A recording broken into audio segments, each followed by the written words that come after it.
నమస్కారం MM news కి స్వాగతం. ముందుగా ముఖ్యాంశాలు. విజయనగరంలో విరివిగా మట్టి వినాయక విగ్రహాల ఉచిత పంపిణీ.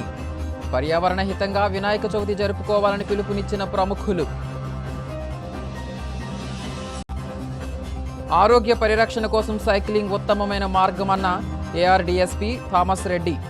తమ జీవనశైలిలో కొంత సమయం సైక్లింగ్కు ఇవ్వాలని పిలుపు. మన్యం జిల్లా పాచిపెంటలో గిరిజనుల ఆందోళన. రాష్ట్ర ప్రభుత్వం హైడ్రో పవర్ ప్రాజెక్టు ఆలోచన మానుకోవాలన్న సిపిఎం నేతలు. ప్లాస్టిక్ రహిత స్వర్ణాంధ్రప్రదేశ్ కోసం ప్రతి ఒక్కరూ కృషి చేయాలని ఎమ్మెల్యే కోండ్రు మురళీమోహన్ పిలుపునిచ్చారు. విజయనగరం జిల్లా రాజాం మండలం పొగిరి గ్రామంలో స్వర్ణాంధ్ర స్వచ్ఛంద్ర కార్యక్రమం నిర్వహించారు. ఈ కార్యక్రమంలో రాజాం ఎమ్మెల్యే కోండ్రు మురళీమోహన్ పాల్గొన్నారు. ఈ సందర్భంగా ఆయన మాట్లాడుతూ శుభ్రత మీద ప్రతి ఒక్కరికి అవగాహన ఉండాలనేది స్వర్ణాంధ్ర స్వచ్ఛాంధ్ర ముఖ్య ఉద్దేశమన్నారు. ప్లాస్టిక్ ఇంటి పరిసరాలలో వాడకుండా చూడాలన్నారు. పారిశుద్ధ్యం, స్వచ్ఛత, అవినీతి నిర్మూలనలో అధికారులు, ప్రజలు భాగస్వామ్యంగా ఉండాలన్నారు. స్వర్ణాంధ్ర సాధనకు ప్రతి ఒక్కరూ కృషి చేయాలని తెలిపారు. వర్షాకాలంలో వ్యాధులు ప్రబలే అవకాశం ఉందని, కావున ప్రజలంతా వారి పరిసరాలను పరిశుభ్రంగా ఉంచుకోవాలని సూచించారు. ఈ కార్యక్రమంలో కూటమి నాయకులు, కార్యకర్తలు పాల్గొన్నారు. ఆంధ్రప్రదేశ్లో ఈ రాష్ట్రంలో అన్ని విలేజెస్లోని వార్డుల్లో కూడా చేయడం జరుగుతుంది. తద్వారా మరి పరిశుభ్రతకి మరి మారు పేరుగా ఆంధ్రప్రదేశ్ ఉండాలని మన నాయకుడు చంద్రబాబు నాయుడు గారి విజను. అందులో భాగంగానే ఈ రాష్ట్రంలో ప్రతి ఒక్కరు కూడా ఈరోజు మరి ఈ స్వచ్ఛాంధ్ర కోసం, స్వర్ణాంధ్ర కోసం కష్టపడడం జరుగుతుంది. అలాగే ఇది వర్షాకాలం కాబట్టి ప్రత్యేకంగా మరి గ్రామాల్లో మరి చాలా స్వచ్ఛంద సంస్థలన్నీ కూడా ముందుకొచ్చి పనిచేయడం జరుగుతుంది. అలాగే అవేర్నెస్ కార్యక్రమం ప్రజలకి తీసుకురావడం జరిగింది. పాత రోజుల్లో కొంచెం ఎడ్యుకేషన్ తక్కువ ఉన్నా ఇప్పుడు ఎడ్యుకేషన్ ఉంది కాబట్టి అందరూ కూడా మరి అవేర్గానే ఉంటున్నారు. అయినప్పటికీ ఇంకా మన దగ్గర చెత్త అనేది కొంచెం ప్రాబ్లమేటిక్గా ఉంది. దాన్ని ప్రభుత్వం ఒక మాస్గా తీసుకుని దీన్ని స్వచ్ఛాంధ్రగా చేయాలనే ఒక దృఢ నిశ్చయంతో చేయడం జరుగుతుంది.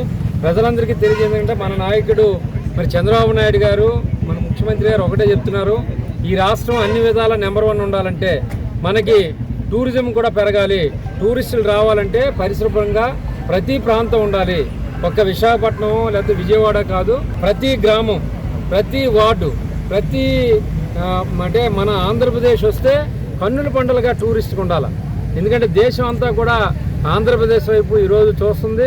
చంద్రబాబు నాయుడు గారి పరిపాలన వైపు చూస్తుంది, ఆయన విజన్ వైపు చూస్తుంది. కాబట్టి మనం కూడా మన యొక్క మరి శక్తి సామర్థ్యాలతో మరి అలాగే యువకులు ముందుకు వచ్చి అలాగే ప్రతి కుటుంబం కూడా మరి చెత్తను అనేది ఒక సంపదలా ఒక దగ్గర ఉంచుకొని ప్రతి గ్రామంలో ఉన్న ఏదైతే పరిశుభ్రం చేయడానికి వర్కర్స్ ఉన్నారో ఆ వర్కర్స్కి పంచాయతీకి అందించే విధంగా ప్రతి ఒక్కరు కూడా కృషి చేయాలని, అలాగే వార్డుల్లో కూడా కృషి చేయాలని, డెఫినెట్గా రానున్న కాలంలో మన ఆంధ్రప్రదేశ్ స్వచ్ఛాంధ్రప్రదేశ్గా తయారవుతుంది ఈ సందర్భంగా తెలియజేస్తాం.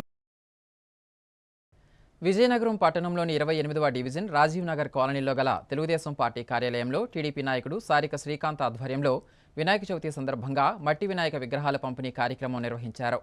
ఈ సందర్భంగా ఆయన మాట్లాడుతూ ప్రజలు పర్యావరణ హితంగా పండుగ జరుపుకోవాలనే ఉద్దేశంతో 750 మట్టి వినాయక విగ్రహాలు పంపిణీ చేశామని తెలిపారు. రసాయనాలతో చేసిన విగ్రహాలను వాడటం వలన పర్యావరణం పాడవుతుందని చెప్పారు. మట్టి వినాయకులను పూజించి పర్యావరణాన్ని కాపాడాలని పిలుపునిచ్చారు. ఈ కార్యక్రమంలో టీడీపీ నాయకులు 28వ division ex corporator Kella Janakidevi, ward president Eluri Satyanarayana తదితరులు పాల్గొన్నారు.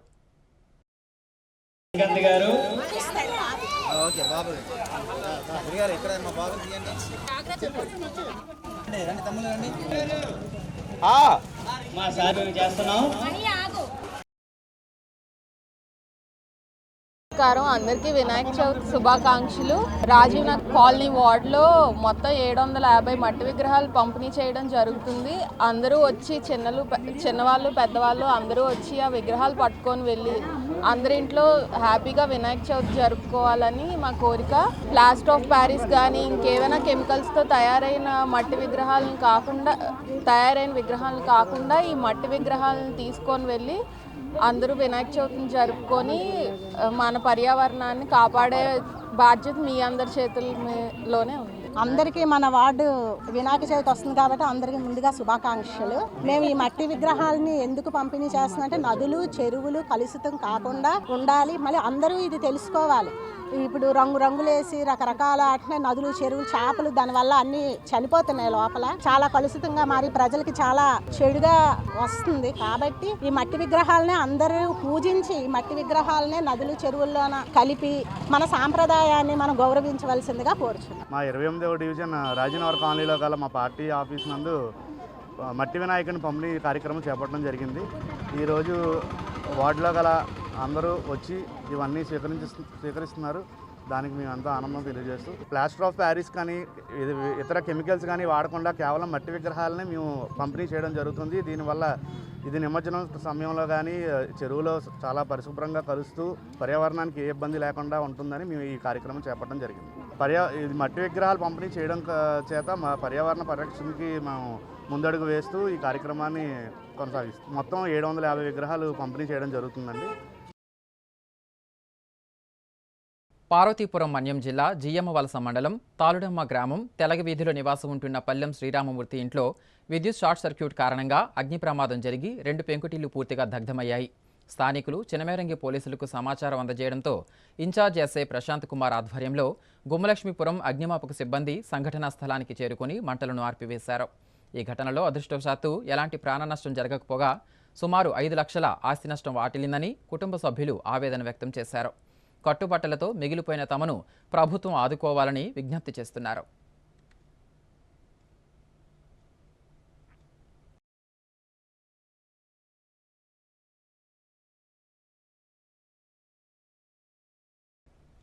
ప్రజలు తమ ఆరోగ్యాన్ని కాపాడుకోవడం, ఆరోగ్యవంతమైన జీవితాన్ని గడపడం ప్రస్తుత కాలంలో అత్యంత ముఖ్యమని ఏఆర్డీఎస్పీ థామస్ రెడ్డి అన్నారు. పార్వతీపురం మన్యం జిల్లా కేంద్రంలోని పోలీసుల ఆధ్వర్యంలో కేంద్ర రాష్ట్ర ప్రభుత్వ సూచనల మేరకు సండేస్ ఆన్ సైకిల్ అనే కార్యక్రమాన్ని నిర్వహించారు. ఈ కార్యక్రమానికి ముఖ్య అతిథిగా హాజరైన ఏఆర్డీఎస్పీ థామస్ రెడ్డి పచ్చజెండాను ఊపి కార్యక్రమాన్ని ప్రారంభించగా పోలీసు అధికారులు, సిబ్బంది ఎంతో ఉత్సాహంగా పాల్గొని సైకిల్ ర్యాలీని నిర్వహించారు. ఈ సందర్భంగా ఆయన మాట్లాడుతూ ప్రస్తుత జీవన శైలిలో ప్రతిరోజు ఎక్కువగా మోటార్ సైకిల్స్, కార్లలో ప్రయాణించడం జరుగుతుందని, ఆధునిక సౌకర్యాలతో జీవనం సాగిస్తున్నప్పటికీ శారీరక చురుకుదనం లేకపోవడం వలన ఆరోగ్య సమస్యలు రోజురోజుకు పెరుగుతున్నాయని తెలిపారు. ఆరోగ్య పరిరక్షణలో భాగంగా తమ దైనందిన జీవన శైలిలో కొంత సమయం సైక్లింగ్కు అలవాటు చేసుకొని శారీరక దృఢత్వం, ఆరోగ్యాన్ని కాపాడుకోవాలని, సైక్లింగ్ సాధారణ ఆరోగ్య పరిరక్షణ కోసం ఒక సరళమైన, సురక్షితమైన మార్గమని, ఇది కేవలం శరీరానికి మేలు చేయడం మాత్రమే కాక పర్యావరణానికి కూడా మేలు చేస్తుందని తెలిపారు. పోలీస్ సిబ్బంది ప్రతిరోజు విధి నిర్వహణలో ఒత్తిడిని ఎదుర్కొంటున్నారని, అలాంటి సమయంలో ఆరోగ్యాన్ని పరిరక్షించుకోవడం తప్పనిసరని, కావున సైక్లింగ్ను అలవాటు చేసుకుని శారీరక దృఢత్వం, ఆరోగ్యాన్ని కాపాడుకునే విధంగా చేయడమే ఈ కార్యక్రమం యొక్క ముఖ్య ఉద్దేశమని స్పష్టం చేశారు. ఈ సైకిల్ ర్యాలీలో పోలీసు అధికారులు, సిబ్బంది పాల్గొన్నారు. Honourable director general of police AP Shri Harish Kumar Gupta sir IPS, అట్లాగే DIG sir Visakhapatnam range, DIG welfare, SP sir Madhavareddy sir, వీళ్ళ ఆర్డర్స్ ప్రకారం ఫిట్ ఇండియా అందరికీ ఆరోగ్యం అనే ఉద్దేశంతో ఈ యొక్క కార్యక్రమం ప్రతి సండే ఈ కార్యక్రమం సైక్లింగ్ అన్నమాట. పోలీస్ పర్సనల్స్, అట్లాగే సివిల్ సిటిజన్స్, స్కూల్ పిల్లలు, కాలేజ్ పిల్లలందరికీ ఈ కార్యక్రమం ఉంటుంది.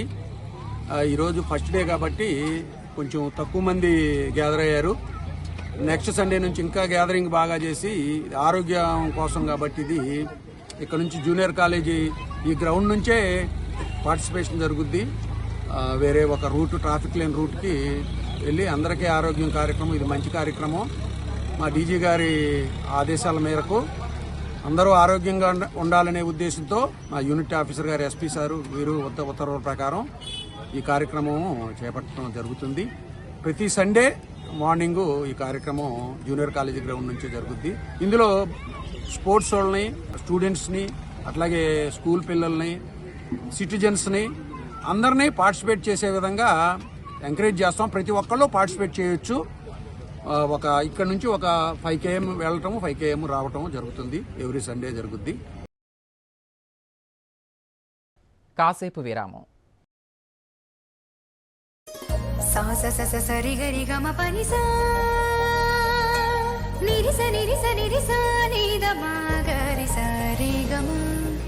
అమ్మాయికి తన సొగసే ఆనందం, మన మనసే దోచేనే తన అందానికి ప్రతిరూపం ఆభరణం ఆభరణం అసలు రూపం Govinda jewelleries Govinda jewelleries Govinda jewelleries Govinda jewelleries సాంప్రదాయ స్వర్ణాభరణాలకు పుట్టినిల్లు మా Govinda jewelleries. Govinda jewelleries, MG road, Vizianagaram. South India shopping mall లో శ్రావణ మాసం భారీ డిస్కౌంట్స్ తో సరికొత్తగా బ్లాక్ బస్టర్ #1 కిలో సేల్. శ్రావణ మాసం వరలక్ష్మి వ్రతానికి మరియు పెళ్లిళ్లకు కావాల్సిన అన్ని రకాల వస్త్రాలు శ్రావణంలో కూడా ఆషాఢం ధరలకే అమ్మకం. కంచి పట్టు చీరలపై కేజీ కొనండి, కేజీ ఉచితంగా పొందండి. తూకం పద్ధతిలో చీరలు అమ్మకం, అతి తక్కువ ధరలకే. అన్ని రకాల వస్త్రాలపై సరికొత్త స్టాక్ తో up to 66% off. Kolkata designer saris, Banaras fancy saris పై up to 50% off. Ladies kurtis పై up to 50% off. 2 Patiala suit set ₹1499, 5 girls T shirts ₹500, 4 boys T shirts ₹595, 4 boys 3x4 pyjama ₹600. Shooting and shirting పై up to 50% off. National and international men's brands పై up to 50% off. ఈ శ్రావణ మాసంలో shopping కిలోలలో, సంతోషం టన్నుల్లో. South India shopping mall, 3 లాంతర్ల centre, Palakonda road, Vizianagaram. అందమంటేనే ఆడవాళ్ళు, మరి మన ఆడవాళ్ళకి మరింత అందం చేకూర్చేది బంగారం. బంగారం కొనడం సులభమే, కానీ నాణ్యమైన బంగారం కొనడం అంత ఈజీ కాదు. సంప్రదాయమైన కలెక్షన్స్, నాణ్యమైన ఆభరణాలు, సామాన్యుడికి కూడా అందుబాటైన ధరలు, నమ్మకమైన పేరు, అది మన ధనలక్ష్మి జ్యువెలర్స్. మా బామ్మ ఎప్పుడు చెప్పేది, ఒక్కసారి ధనలక్ష్మి జ్యువెలర్స్ లో బంగారం కొంటే మళ్ళీ మళ్ళీ కొంటూ ఉంటామని. ధనలక్ష్మి జ్యువెలర్స్, డాబా తోట, MG road, Vizianagaram. Welcome back. Employees state insurance scheme of India వ్యవస్థీకృత రంగంలోని ఉద్యోగులకు సామాజిక ఆర్థిక రక్షణను అందించే సామాజిక భద్రతా పథకమని ఈఎస్ఐసి అసిస్టెంట్ డైరెక్టర్ వి శ్యాంప్రసాద్ అన్నారు. విజయనగరం జిల్లా కేంద్రంలోని ఈఎస్ఐ కార్యాలయంలో మీడియా సమావేశం నిర్వహించారు. ఈ సందర్భంగా ఆయన మాట్లాడుతూ, ఉద్యోగులకు ఈఎస్ఐ ద్వారా అనారోగ్యం, ప్రసూతి, వైకల్యం, పనిచేసే సమయంలో జరిగిన ప్రమాదాల కారణంగా ఏర్పడే గాయాలు, మరణం వంటి వాటి నుంచి ఆర్థిక రక్షణ కల్పిస్తుందని తెలిపారు. అదేవిధంగా ఉద్యోగులతో పాటు వారి కుటుంబాలకు ఉచిత వైద్య సంరక్షణను అందిస్తుందని చెప్పారు. ఈఎస్ఐ ద్వారా medical benefits, sickness benefits, maternity benefits, తాత్కాలిక వైకల్యం, శాశ్వత వైకల్యం వారికి కూడా ఉపయోగపడుతుందని తెలిపారు. ప్రభుత్వేతర ఉద్యోగులందరూ ఈ పథకంలోకి అర్హులేనని అవగాహన కల్పించారు. ఈ కార్యక్రమంలో ఈఎస్ఐసి అధికారులు, సిబ్బంది పాల్గొన్నారు. ఈఎస్ఐ చట్టం 1948 అనేది సంఘటిత కార్మికులు ఎవరైతే ఫ్యాక్టరీస్లో కానీ ఎస్టాబ్లిష్మెంట్లో కానీ పనిచేస్తున్నారో వాళ్ళకి వర్తిస్తుంది. ఈ చట్టం అనేది 1952లో మొదట మన ఢిల్లీ, కాన్పూర్లో స్టార్ట్ అయ్యి ఈరోజు భారతదేశం మొత్తం కూడా విస్తరించింది. మన ఆంధ్రప్రదేశ్లో ఈఎస్ఐ స్కీమ్ అనేది 3 ఆఫీసులు ఉన్నాయి. ఒకటి regional office Vijayawada, sub regional office Visakhapatnam, sub regional office Tirupati. మన ఈ ఉత్తరాంధ్రలోని ఈ 6 జిల్లాలకి సబ్ రీజనల్ ఆఫీస్ విశాఖపట్నం కింద పనిచేస్తాయి. స్ప్రీ యాక్చువల్గా ఏదైనా ఒక ఫ్యాక్టరీ కానీ సంస్థలు కానీ ఈఎస్ఐ చట్టం కింద రావాలంటే 10 మంది కార్మికులు పనిచేస్తుంటే ఖచ్చితంగా వాళ్ళు ఈఎస్ఐని రిజిస్ట్రేషన్ చేసుకోవాల్సి వస్తుంది. ఈ 10 మంది కూడా 21,000 కన్నా తక్కువ డ్రా చేయాలి. అంటే ఏదైనా ఒక ఫ్యాక్టరీ కానీ ఎస్టాబ్లిష్మెంట్ కానీ ఈఎస్ఐ పరిధిలోకి రావాలంటే 10 మంది పనిచేయాలి. ఆ 10 మంది అయిన తర్వాత వాళ్ళకి రిజిస్ట్రేషన్ అయిపోయిన తర్వాత ఎవరెవరికి ఈఎస్ఐ కట్టాలి అంటే, ఎవరి అయితే గ్రాస్ శాలరీ 21,000 కన్నా తక్కువ ఉంటుందో అటువంటి కార్మికులందరూ కూడా ఈఎస్ఐ పరిధిలోకి వస్తారు. ఏదైనా ఒక ఫ్యాక్టరీ కానీ ఎస్టాబ్లిష్మెంట్ కానీ ఎప్పుడైతే 10 మంది టచ్ అవుతారో 15 రోజుల లోపల వాళ్ళు రిజిస్టర్ చేసుకోవాల్సి వస్తుంది. అట్లానే కార్మికుల్ని 10 రోజుల లోపల రిజిస్టర్ చేసుకోవాల్సి వస్తుంది. కానీ కొంతమంది ఫ్యాక్టరీస్ కానీ ఎస్టాబ్లిష్మెంట్స్ కానీ వాళ్ళ యొక్క అవగాహన లోపం వల్ల కానీ లేక తెలియకపోవడం వల్ల కానీ ఇప్పటి వరకు రిజిస్ట్రేషన్ చేసుకొని ఉండకపోవచ్చు. కానీ మా ఈఎస్ఐ ఇన్స్పెక్టర్లు కనుక ఫీల్డ్లోకి వెళ్ళి సర్వేస్ చేస్తే కనుక లాస్ట్ 5 ఇయర్స్కి సంబంధించిన రికార్డ్స్ వెరిఫై చేసే వాళ్ళకి అధికారం ఉంటుంది. సో దీనివల్ల కొంతమంది ఆల్రెడీ ఇప్పటివరకు ఎవరైతే రిజిస్టర్ చేసుకోలేదో వాళ్ళందరినీ ఈఎస్ఐలోకి పరిధిలోకి రావాలని చెప్పి సెంట్రల్ గవర్నమెంట్, సెంట్రల్ మినిస్టర్ గారు spree SPREE scheme for promotion of registration of employers and employees అని ఈ స్కీమ్ని ఇంట్రడ్యూస్ చేయడం జరిగింది.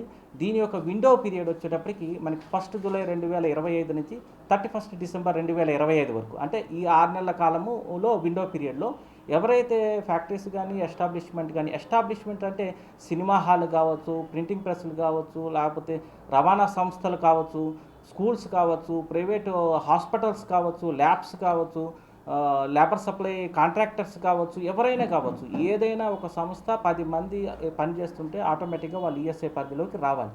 కొంతమంది వాళ్ళ యొక్క అవగాహన రాహిత్యం వల్ల ఇప్పటివరకు రాని వాళ్ళకి ఈ స్ప్రీ ద్వారా వాళ్ళు 1 జనవరి నుంచి 31 డిసెంబర్ లోపల కనుక వాళ్ళు రిజిస్టర్ చేసుకోగలిగితే వాళ్ళు ఏ డేట్ అయితే డిపార్ట్మెంట్కి డిక్లేర్ చేస్తారు. ఇప్పుడు ఉదాహరణకి నాకు ఒక 5 ఏళ్ళ నుంచి నా కంపెనీ రన్ అవుతుంది, లేకపోతే 2 ఏళ్ళ నుంచి రన్ అవుతుంది, కానీ నాకు 10 మంది వర్కర్స్ ఎప్పటి నుంచో ఉండుంటారు. చట్ట ప్రకారం ఏంటి, నేను ఎప్పుడో కవర్ కావాలి, కానీ ఈరోజు కవర్ అయితే కనుక నాకు పాత లైబిలిటీ వస్తుంది, లేకపోతే పాత ఇంట్రెస్ట్లు, డ్యామేజెస్లు ఇవన్నీ వేస్తారనే ఉద్దేశంతో చాలామంది ఇప్పటివరకు కొంతమంది రిజిస్టర్ చేసుకొని ఉండకపోవచ్చు. అటువంటి వాళ్ళ గురించి స్ప్రీ అనే స్కీమ్ ద్వారా ఈ పీరియడ్లో కనుక వాళ్ళు రిజిస్టర్ చేసుకోగలిగితే వాళ్ళు ఏ డేట్లో అయితే మేము ఈఎస్ఐ పరిధి కిందకు వస్తామని చెప్పి వాళ్ళు ఆన్లైన్లో డిక్లేర్ చేస్తారో ఆ డేట్ నుంచి ఈఎస్ఐ పరిధిలోకి రావడం అనేది జరుగుతుంది.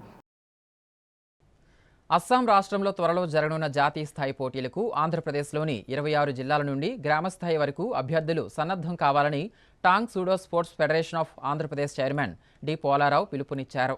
ఆదివారం విజయనగరం జిల్లా కేంద్రంలోని ఫెడరేషన్ కార్యాలయంలో మీడియా సమావేశం నిర్వహించారు. ఈ సందర్భంగా ఆయన మాట్లాడుతూ సెప్టెంబర్ 16న ఉత్తరాంధ్ర జిల్లాలకు గరివిడిలోను, నవంబర్ 22, 23 తేదీలలో రాష్ట్ర స్థాయి పోటీలను విశాఖపట్నంలో జరుపుతున్నామన్నారు. ఆంధ్రప్రదేశ్ నుండి జాతీయ స్థాయి పోటీలకు వెళ్లే అభ్యర్థులకు జాతీయ స్థాయిలో బంగారు పతకం సాధించిన తైక్వాండ్ ప్రకాష్ ద్వారా శిక్షణ అందించబోతున్నట్లు తెలియజేశారు. ఈ సమావేశంలో వైస్ చైర్మన్ బండారు చంద్రశేఖర్, పాండ్రంగి రుక్మాకర్ రావు, ఇతర సభ్యులు పాల్గొన్నారు. 26 జిల్లాల నుంచి ఈ క్రీడా నేషనల్ సెక్టర్ పిలవడం జరిగిందండి. దీని ముఖ్య ఉద్దేశం ఏంటంటే జనవరిలో జరుగు జాతీయ స్థాయి పోటీలకు ముందుగా టీంలు, అంటే ఆ పోటీలో పాల్గొనే క్రీడాకారుల్ని ఎంపిక చేసే లక్ష్యంతో ఒక ఉత్తరాంధ్ర జిల్లాల పోటీలను గరిబిడ్లోను, అలాగే అందులో గెలిచిన ప్రతిభ చూపించిన క్రీడాకారులను గుర్తించి రాష్ట్ర స్థాయి పోటీలను విశాఖపట్నం లేదంటే ఎవరైనా ఆసక్తి గల ఎవరైనా ముందుకు వస్తే వాళ్ళ జిల్లాలో పెట్టడానికి, అట్లాగే ఇందులో విజేతలకు ఒక ప్రత్యేకమైన శిక్షణ ఇచ్చి వాళ్ళకి వీళ్ళను జాతీయ స్థాయి పోటీలకు పంపడం, అక్కడ పార్టిసిపేట్ చేసి మన ఏపీ టీము మన ఆంధ్రప్రదేశ్కి బంగారు పథకాలు తెచ్చే విధంగా ప్రకాష్ ఇతను తైక్వాండోలో అంతర్జాతీయ క్రీడాకారుడు ప్రకాష్ పర్యవేక్షణలో ఈ యొక్క కోచింగ్ క్యాంప్స్ జరుగుతాయి. అలాగే జిల్లా నలుమూలన కూడా ఎవరైనా ఆసక్తి గల ఉన్న వాళ్ళకి ఉచిత శిక్షణ తరగతులు కూడా స్టార్ట్ చేయాలని ఈ సమావేశంలో నిర్ణయించడం జరిగింది. ముఖ్యంగా ఈ క్రీడలు ఏంటంటే రూరల్ అండ్ ట్రైబల్స్ నిజమైన స్ట్రెంగ్త్ అక్కడే ఉంటుంది కాబట్టి అక్కడ వెళ్ళడం, అలాగే ఇక్కడ గెలిచే పిల్లలందరికీ అంటే ఈ ఉదాహరణకు ఉత్తరాంధ్ర జిల్లా పోటీలు ఉన్నాయి, విశాఖపట్నం, విజయనగరం, శ్రీకాకుళం. అందులో ఎక్కువ పథకాలు సాధించిన వాళ్ళకి all India megastar Chiranjeevi sports foundation chairman గా నేను చెప్తున్నాను, దానికి పద్మ విభూషణ్ మెగాస్టార్ డాక్టర్ చిరంజీవి ట్రోఫీని బహుకరించడం జరుగుతుంది. రీవెరిఫికేషన్ పేరుతో దివ్యాంగుల పింఛన్లు తొలగిస్తున్నారన్న ఆరోపణలు కేవలం అపోహ మాత్రమేనని వెలుగు పీడీ శ్రీనివాస్ పాని స్పష్టం చేశారు. విజయనగరం జిల్లా కేంద్రంలోని తన కార్యాలయంలో మీడియా సమావేశం నిర్వహించారు. ఈ సందర్భంగా ఆయన మాట్లాడుతూ దివ్యాంగుల పెన్షన్లకు సంబంధించి రాష్ట్ర ప్రభుత్వం దివ్యాంగుల పెన్షన్లు పునఃపరిశీలించి అర్హత లేని వారికి మాత్రమే పెన్షన్లు తొలగిస్తుందని తెలిపారు. ముఖ్యంగా 40% కంటే తక్కువ వైకల్యం ఉన్నవారి పెన్షన్లు రద్దు చేస్తామని, ఇప్పటికే పెన్షన్లు అందుతున్న వారికి సదరం ద్వారా రీవెరిఫికేషన్ చేయిస్తున్నామని తెలిపారు. ఎన్టీఆర్ భరోసా పథకం ద్వారా ప్రతి నెల 34,412 మంది దివ్యాంగులకు ప్రస్తుతం పెన్షన్ మనకి ఎన్టీఆర్ భరోసా పెన్షన్ స్కీమ్ కింద విజయనగరం జిల్లాలో మొత్తం 2,74,801 మందికి మనం పెన్షన్స్ డిస్ట్రిబ్యూట్ చేస్తున్నాము. సుమారు 116 కోట్ల రూపాయలు ప్రతి నెల అర్హులైనటువంటి పెన్షన్దారులందరికీ కూడా మనం పెన్షన్స్ను డిస్ట్రిబ్యూట్ చేయడం జరుగుతుంది. సో దీనిలో స్పెషల్గా డిజేబుల్డ్ కేటగిరీలో మన డిస్ట్రిక్ట్లో 36,412 పెన్షన్స్ ఇస్తున్నాము.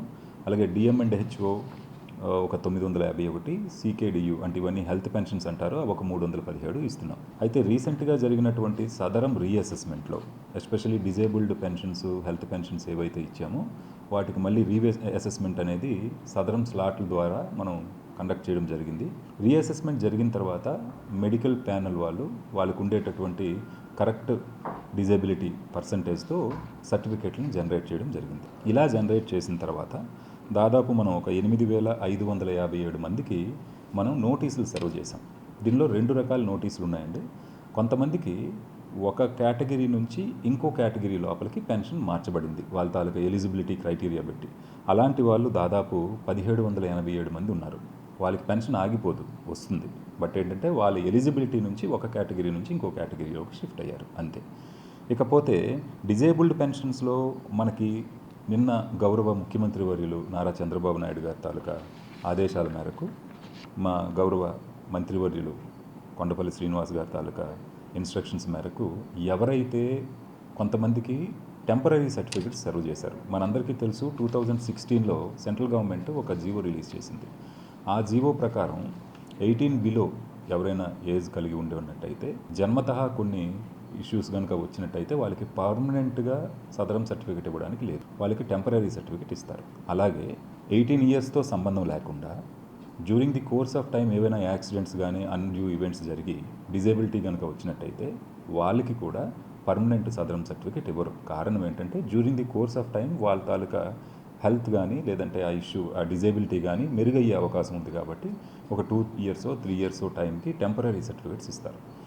అయితే మొన్న జరిగినటువంటి అసెస్మెంట్లో టెంపరీగా ఉండేటటువంటి సర్టిఫికెట్లు ఎంతమందికి అయితే జనరేట్ అయ్యాయో వాళ్ళందరికీ నోటీసులు సర్వ్ చేశాము. ఇప్పుడు మన గౌరవ ముఖ్యమంత్రి గారి తాలూకు ఆదేశాల మేరకు వాళ్ళకి కూడా ఈ నెల పెన్షన్స్ రిలీజ్ చేస్తారు. ఇప్పుడు 40% కంటే ఎక్కువ డిజేబిలిటీ ఉండి వాళ్ళు డిజేబుల్డ్ పెన్షన్కి ఎలిజిబుల్ అయితే టెంపరీ సర్టిఫికేట్ ఉండే వాళ్ళకి కూడా టెన్షన్ పడకుండానే పెన్షన్ వస్తుంది. ఈ విషయం అందరూ గమనించాల్సినటువంటి అవసరం ఉంది. ఇకపోతే 40% బిలో ఉంది, వాళ్ళకి పెన్షన్కి ఎలిజిబిలిటీ లేదు అని నోటీస్ ఇచ్చాం. వాళ్ళ పరిస్థితి ఏంటి? వాళ్ళు కూడా ఆందోళన పడాల్సిన అవసరం లేదు.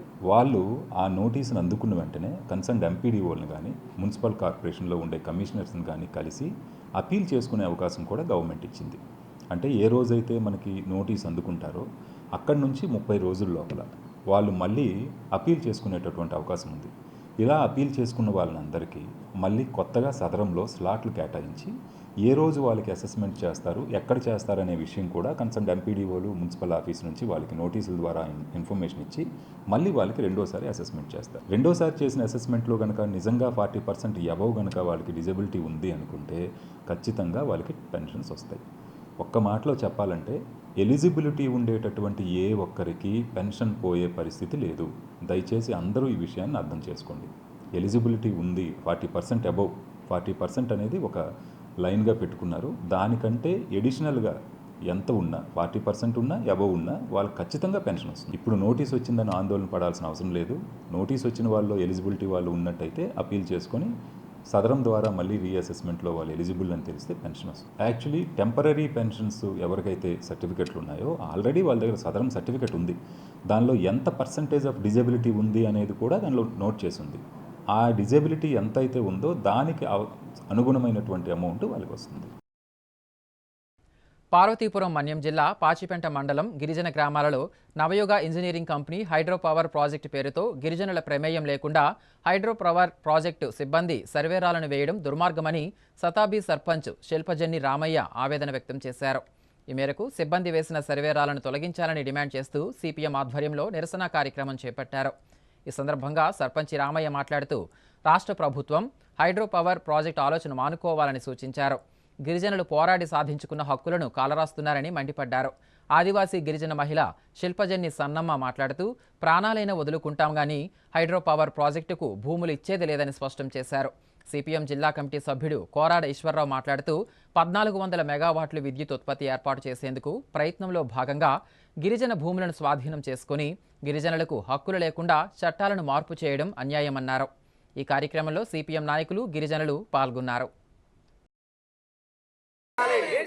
తొలగించాలి, గిరిజన హక్కుల్ని కాపాడాలి, గిరిజన చట్టాలను కాపాడాలి, గిరిజన చట్టాలను రక్షించాలి చట్టాలు కాపాడాలి దిమ్మలు వెంటనే తొలగించాలి వెంటనే తొలగించాలి వెంటనే రద్దు చేసే వరకు పోరాడతాం ఐటీడీఏపీఓ రావాలి వెంటనే రావాలి రద్దు చేసే వరకు పోరాడతాం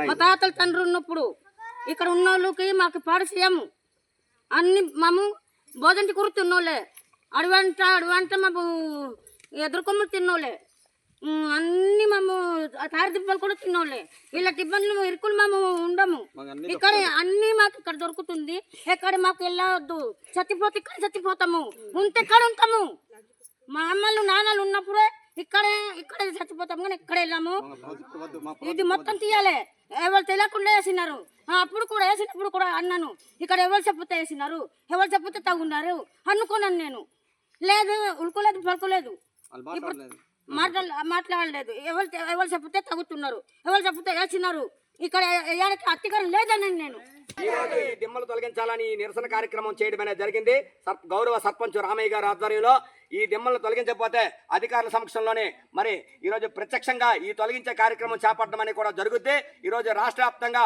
ఈ పోరాటం జరుగుతుంది హైడ్రో పవర్ ప్రాజెక్టు రద్దు చేయాలని సుప్రీంకోర్టు తీర్పిచ్చిన ప్రకారంగా ఈరోజు కేంద్ర రాష్ట్ర ప్రభుత్వాలు నడుచుకోవాలి అదానీ లాభాల కోసం అంబానీ లాభాల కోసం కార్పొరేట్ పెట్టుబడిదారుల లాభాల కోసం ఈ దేశ సంపదని ఖనిజ సంపదని ఈరోజు అటవీ సంపదని కార్పొరేట్ పెట్టుబడిదారులకి కారు చౌకగా అప్పుడప్పుడు ప్రయత్నం చేయడంలోనే వ్యతిరేకంగా పోరాటం జరుగుతుంది దీన్ని దృష్టిలో పెట్టుకోకపోతే భవిష్యత్తులో పరిణామాలకి ఈ ప్రభుత్వాలే బాధ్యత పడతాయని తప్ప ఇంకొకటి కాదు దీని తర్వాత ప్రభుత్వం తొలగించకపోతే మేము తక్షణమే ప్రత్యక్షంగా కార్యాచరణలో పాల్గొని తొలగించడం జరుగుతుందని కూడా ఈ సందర్భంగా తెలియజేస్తున్నాం మట్టి వినాయక విగ్రహాలను పూజించడం ద్వారా పర్యావరణాన్ని పరిరక్షించవచ్చని రెల్లి మరియు వాటి ఉపకులాల సంక్షేమ సంఘం అధ్యక్షుడు సోము మురళి అన్నారు విజయనగరం పట్టణంలోని లంకాపట్నంలో ఆదివారం మట్టి వినాయక విగ్రహాలను పంపిణీ చేశారు ఈ సందర్భంగా ఆయన మాట్లాడుతూ ప్లాస్టర్ ఆఫ్ పారిస్ విగ్రహాల వల్ల కాలుష్యం పెరుగుతుందని మట్టితో చేసిన విగ్రహాలను పూజించడం వలన పర్యావరణానికి హాని కలిగించే రసాయనాలను దూరం చేయవచ్చని చెప్పారు కావున ప్రజలంతా మట్టి విగ్రహాలని పూజించాలని పిలుపునిచ్చారు ఈ కార్యక్రమంలో రెల్లి మరియు వాటి ఉపకులాల సంక్షేమ సంఘం సభ్యులు పాల్గొన్నారు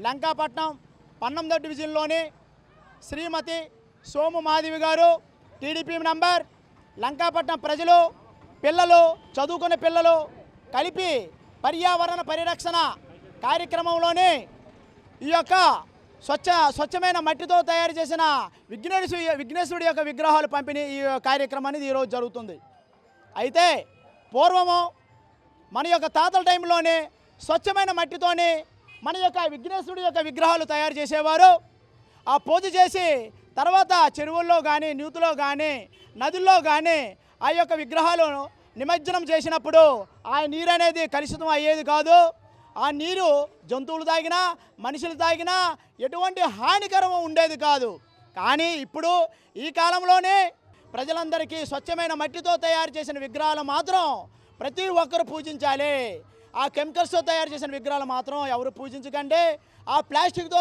చేసిన విగ్రహాలు పూజించకండి ఆ విధంగా ఈరోజు అవగాహన సదస్సు పెట్టి చదువుకునే పిల్లలకి పెద్దలకి చిన్నపిల్లలకి పెద్దలకి అవగాహన సదస్సు కల్పించి ఈరోజు విఘ్నేశ్వరుడి యొక్క మట్టి విగ్రహాలు పంపిణీ చేస్తున్నాం కాబట్టి ప్రజలందరూ ఈ యొక్క ఆరోగ్యం కావాలంటే మట్టి విగ్రహాలు పూజించండి మట్టి విగ్రహాలతోనే మన ఆరోగ్యం కలుగుతుందని ప్రజలందరూ కోరుకుంటూ సెలవు తీసుకుంటాం ముఖ్యాంశాలు మరోసారి విజయనగరంలో విరివిగా మట్టి వినాయక విగ్రహాల ఉచిత పంపిణీ పర్యావరణ హితంగా వినాయక చవితి జరుపుకోవాలని పిలుపునిచ్చిన ప్రముఖులు ఆరోగ్య పరిరక్షణ కోసం సైక్లింగ్ ఉత్తమమైన మార్గమన్న ఏఆర్డీఎస్పీ థామస్ రెడ్డి తమ జీవనశైలిలో కొంత సమయం సైక్లింగ్కు ఇవ్వాలని పిలుపు మన్యం జిల్లా పాచిపెంటలో గిరిజనుల ఆందోళన. రాష్ట్ర ప్రభుత్వం హైడ్రో పవర్ ప్రాజెక్టు ఆలోచన మానుకోవాలన్న సిపిఎం నేతలు. వార్తల సమాప్తం. చూస్తూనే ఉండండి ఎంఎం న్యూస్.